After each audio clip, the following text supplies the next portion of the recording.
আমরা ইন্টারনেট বন্ধ করিনি। পাকিস্তানের সাবেক প্রধানমন্ত্রী ইমরান খানের মুক্তির দাবিতে দেশ জুড়ে শিক্ষার্থীরা বিক্ষোভ করছে। এ নিয়ে সরকারের বিরুদ্ধে ইন্টারনেট ধীরগতির অভিযোগ উঠেছে। বিষয়টি আন্দোলনকারীদের কার্যক্রমে বাধা দেওয়ার প্রচেষ্টা হিসেবে দেখা হচ্ছে। বাংলাদেশের সাবেক তথ্য প্রযুক্তি প্রতিমন্ত্রী জুনায়েদ আহমেদ পলকের মতোই যেন একই পথে হাঁটলেন পাকিস্তানের তথ্য প্রযুক্তি প্রতিমন্ত্রী শাহজা ফাতিমা খাজা।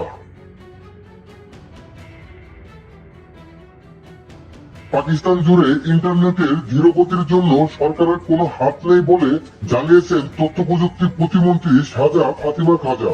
গতকাল রবিবার জিও নিউজের এক প্রতিবেদনে এই তথ্য জানানো হয়েছে। তিনি জানিয়েছেন ভিপিএন এর অতিরিক্ত ব্যবহারের কারণে ইন্টারনেটের গতি কমেছে। গত 18 আগস্ট এক সংবাদ সম্মেলনে প্রতিমন্ত্রী এই বক্তব্য দেন।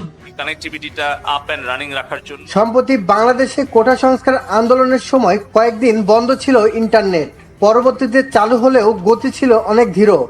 এজন্য তখন ভার্চুয়াল প্রাইভেট নেটওয়ার্ক বা ভিপিএন এর ব্যবহার বেড়ে যাওয়াকে দায়ী করেছিলেন জুনায়েদ আহমেদ পলক।